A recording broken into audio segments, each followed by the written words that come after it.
नमस्कार, मैं अर्चना और आप देख रहे हैं हंगामा टाइम्स। हंगामा टाइम्स की विशेष कड़ी खास शख्सियत में आप सभी का स्वागत है। जैसे लखनऊ की कुछ खास शख्सियतों से हम खास बातचीत करते हैं खास कार्यक्रम में, जिसका नाम है खास शख्सियत। तो कहते हैं हुनर की कोई उम्र नहीं होती और टैलेंट की कोई उम्र नहीं होती। हुनर तो हुनर है, वो जब चाहे आपके अंदर आता है और बाहर निकलता है तो समाज में एक आपको अलग सा स्थान दिलाता है। तो हम लखनऊ की कुछ ऐसी खास शख्सियतों से बात करते हैं जिन्होंने इस समाज में, चाहे समाज सेवक हो, चाहे समाज सेविका हो और चाहे कोई कार्यकर्ता के रूप में अपना कार्य कर रहा है, उन्होंने इस जीवन में संघर्ष करके अपना एक अलग से मुकाम हासिल किया है। तो ऐसे लखनऊ की कुछ खास शख्सियतों से हम आपको रूबरू करवाते हैं उनके जीवन के सफर को लेकर के। लेकिन आज जो हुनर की बात हम कर रहे हैं, जो हुनर के जो टैलेंट के जिम्मेदार हैं, वो है आयुष्मान प्रसाद। तो आयुष्मान प्रसाद की उम्र है मात्र 10 साल। 10 साल की उम्र में उन्होंने जो किया है, जिसको करने में कहते हैं 30 साल लग जाते हैं और 40 साल भी लग जाते हैं। जिम्मेदार आने में उनके 25 साल लग जाते हैं और जिम्मेदार बनने में 40 साल लग जाते हैं। तो वहीं पे ऐसे कुछ बच्चे होते हैं जो छोटी सी उम्र में ऐसा कुछ कर जाते हैं जो देश के लिए मिसाल साबित होते हैं। तो वैसे ही आयुष्मान प्रसाद ने एक ऐसा कार्य किया है जो बच्चों के लिए ही नहीं, पूरे देश, पूरे समाज के लिए एक मिसाल के रूप में वो आज उतरे हुए हैं। वो एक छोटे से लेखक, जैसे कहते नहीं बाल कलाकार होते, वैसे बाल लेखक भी होते हैं। तो बाल लेखक के रूप में उन्होंने एक किताब लिखी है। तो पहले तो हम आयुष्मान से जानते हैं कि ये लिखने की कला, यानी कि लिखने का हुनर उनमें कैसे आया और लेखक बनने के लिए उन्हें किस प्रेरणा स्रोत की जरूरत पड़ी और किससे उन्होंने प्रेरणा ली। तो आयुष्मान जी, पहले तो आपको बहुत बहुत बधाई इतनी छोटी सी उम्र में इतना बड़ा कार्य करने के लिए। धन्यवाद। तो ये बताइए, पहले तो आप अपना परिचय खुद दीजिए दर्शकों को। तो हाँ, मेरा नाम है आयुष्मान प्रसाद और मैंने एक बुक लिखी है जिसका नाम है दी अजूर वैली। दी अजूर वैली का हिंदी में मीनिंग क्या है?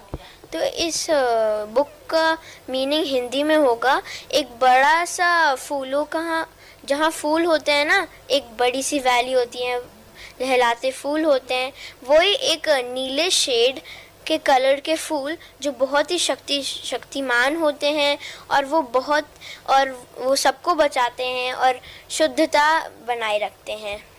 ये इतना अच्छा जो थॉट होता है, ख्याल, वो कहाँ से आया?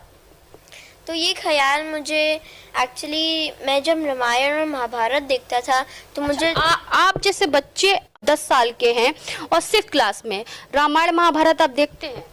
जी, मैं देखता हूँ। आजकल तो ज़्यादातर लोग मोबाइल देखते हैं। हाँ, मैं ये कहता हूँ कि मोबाइल हम लोग देख सकते हैं पर उसका अच्छा इस्तेमाल करना चाहिए, बुरा इस्तेमाल नहीं करना चाहिए। अच्छा, फिर से हम आते हैं महाभारत रामायण पे, उससे स्टार्ट करिए। तो हाँ, महाभारत और रामायण की बात आए तो रामायण में और महाभारत में बहुत सी धर्म की चीज़ें हैं और अधर्म के बारे में भी चीज़ें हैं, पर धर्म के बारे में और अच्छी चीज़ें हैं। तो जो धर्म है उससे मैंने कुछ पार्ट्स लिए हैं।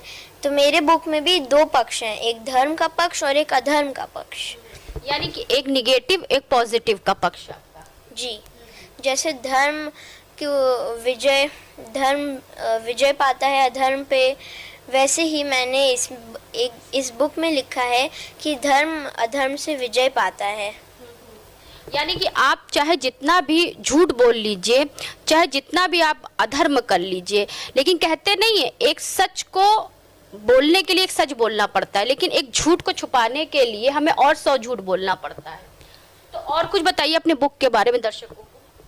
तो मेरी बुक मैजिकल सीड्स के बारे में है जो बड़े होकर फ्लावर्स बनती हैं और फ्लावर्स से बड़ी वैली वो शुद्धता बनाए रखती है और उनके प्रोटेक्टर्स जो हैं वो ने उन फ्लावर्स को बचाते हैं। और वो जो अधर्म की साइड है ना, वो बहुत उन पे आक्रमण करते हैं, उनके साथ बुरी चीज़ें करते हैं, पर आखिरी में आता है कि धर्म की जीत तो निश्चित ही है। ये तो आपने बहुत ही अच्छा कहा। ये तो हमारे जो है प्राचीन काल में भी, चाहे रामायण चाहे महाभारत हो, धर्म की जो विजय है वो निश्चित ही है। धर्म अगर अकेला है तो अपने में वो अकेला खड़ा भी है और अड़ा भी है। तो और जो बच्चे आपको देख रहे हैं, जो आपने ये बुक की रचना करी है, तो थोड़ा सा और स्पष्टीकरण करिए बच्चों के लिए कि ज़्यादा से ज़्यादा बच्चे इस बुक से जुड़ सके, उनको क्या इससे सीख मिल सकती है। तो आपको इनसे सीख मिल सकती है कि हमें धर्म का साथ देना चाहिए हर बार। इस बुक में है कि जब हम लोग बुक पढ़ते हैं तो हमें ऐसा लगता है कि हमें नहीं पढ़ना चाहिए, इसका कोई काम ही नहीं है, बस पढ़ो, बस खत्म। हाँ, जैसे मैं एक सवाल आपसे पूछी, जैसे आजकल के बच्चे बुक पढ़ते नहीं हैं, मोबाइल में कुछ कर लेते हैं, देख लेते हैं। आप बुक पढ़ते भी हैं और बुक लिखते भी हैं, तो उसके बारे में क्या कहें? हाँ, तो मैं कहता हूँ कि जब हम लोग बुक पढ़ते हैं तो कभी कभी हमें ऐसा लगता है कि अरे आगे क्या होगा, और फिर जब हम लोग देखते हैं, पढ़ते हैं, फिर लगता है अरे ये तो आगे के बारे में बता ही नहीं रहा, चलो मैं और पढ़ता हूँ बुक। फिर उन्हें पता चलता है तो उन्हें फिर मज़ा आता है। पर आजकल के बच्चे देखते भी नहीं हैं कि आखिर लिखा के अंदर।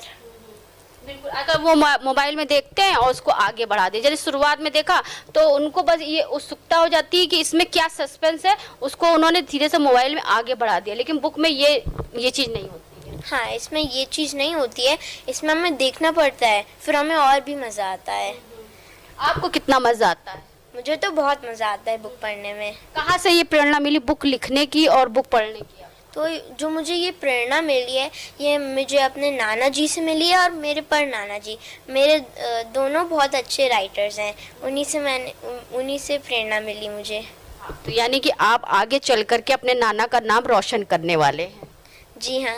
अभी 10 साल की उम्र में आपने इतनी अच्छी बुक की रचना करी है, आगे का क्या प्लान रहेगा आपका? आगे भी मैं इसका सेकंड पार्ट भी बताऊंगा और एक और अलग सी भी मैं बुक लिख रहा हूँ। अच्छा, टोटल कितने पेज है इसमें 80 पेजेस है। 80 पेज है। हाँ। तो कितना टाइम लग गया आपको इसको लिखने में? 20 दिन लग गए मुझे। बस 20 दिन? जी। Very good. इतना टैलेंट तो भगवान तो बहुत ही कम लोगों को देता है कि इतने पेज लिखने में सिर्फ 20 दिन लगे। हाँ, लेकिन आप लोग भी ये कर सकते हैं, कुछ लोग तो 5-10 दिन में भी कर लेते हैं। अगर मैं लिख सकता हूँ तो आप लोग भी लिख सकते हैं। ये सही कहा आपने, अगर मैं कर सकता हूँ तो आप भी कर सकते हैं, क्योंकि टैलेंट आपके अंदर होता है और आपको पहचानने की ज़रूरत पड़ती है। जी। तो और क्या कहना चाहेंगे, जो बच्चे आपको देख रहे हैं आपसे क्या सीख लें? तो आप बुक पढ़ना शुरू किए, हम मेरी भी बुक पढ़ लीजिएगा। दर्शक जो देख रहे हैं तो उनको एक बार फिर से अपनी बुक का नाम और बुक के बारे में कम शब्दों में ज़्यादा चीज़ बताइए, जिससे लोग आपसे जो है और अच्छे से जुड़े। हाँ, तो मेरे बुक का नाम है अजूर वैली।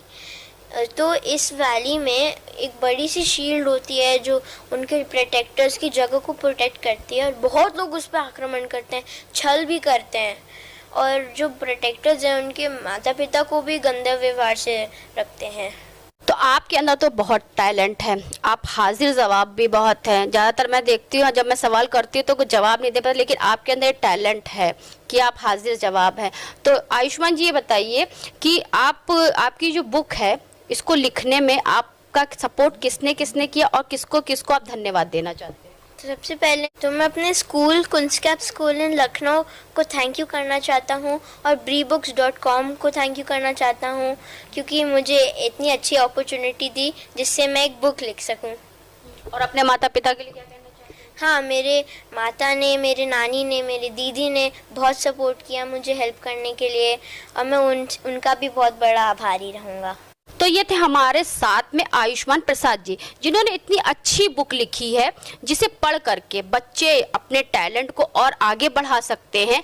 उन्होंने ये भी बताया कि किस तरह से वो जो है बच्चों के लिए एक प्रेरणा स्रोत बनेंगे, कि बच्चों को मोटिवेट करेंगे कि बुक पढ़ें, मोबाइल पे ज़्यादा अपना समय ना दें, क्योंकि किताबों से हमें प्रेरणा मिलती है हम आगे कैसे बढ़ते और आगे कैसे सीखते हैं। तो उन्होंने हमें बताया कि जो उनकी उम्र है 10 साल और जो 6 क्लास के जो है छात्र हैं, तो उनको अपने स्कूल से प्रेरणा मिली, माता पिता से मिली, नाना नानी यानी पूरे फैमिली के द्वारा उन्हें प्रेरणा मिली कि किस तरह से वो छोटी सी अवस्था में वो एक छोटे से लेखक बन सकते हैं। लेकिन अभी जो वो 10 साल के हैं, तो उन्होंने इतनी अच्छी बुक लिखी 20 दिन में, मात्र 20 दिन में उन्होंने ये बुक लिखी, जिसको लिखने में लोगों को 50 साल लग जाते हैं, 40 साल लग जाते हैं। वो अपने एक्सपीरियंस से ये चीज़ अनुभव करते हैं कि उन्हें क्या लिखना है। लेकिन ऐसे जो बच्चे होते हैं, छोटे बच्चे जो हमारे देश का भविष्य होते हैं, उनके हाथ में हमारे देश का भविष्य रहता है। तो ऐसे बच्चों के हाथ में जब हमारा देश का भविष्य रहेगा तो हमारा देश सुरक्षित रहेगा।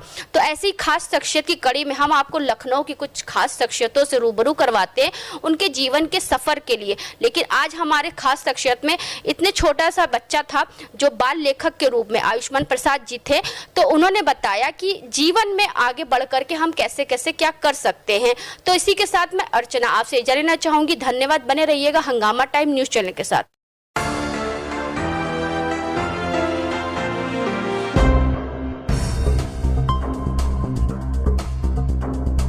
Hello, my name is Aishwan Prasad. I am 10 years old and I study in Kunskap School in Lucknow, grade 6. I have written a book named The Azure Valley. It's very adventurous, and if you like suspense and thrill, so this book is for you. It's better to read and write books because our memory and concentration and many more things improve. And I thank Kunskap Colon and especially Braille Books for giving me this great opportunity. And now I have become an author at this age. I know you can also be an author like me. And I really need your encouragement and support by the ways of buying my book and giving good reviews. And I hope you like it. हंगामा times की तमाम खबरों को देखने के लिए हंगामा times को सब्सक्राइब कर लीजिए और बेल आइकन दबा लीजिए। अगर आपको ये वीडियो अच्छा लगा हो तो लाइक बटन प्रेस कर अपनी प्रतिक्रिया हमारे कमेंट बॉक्स में देना मत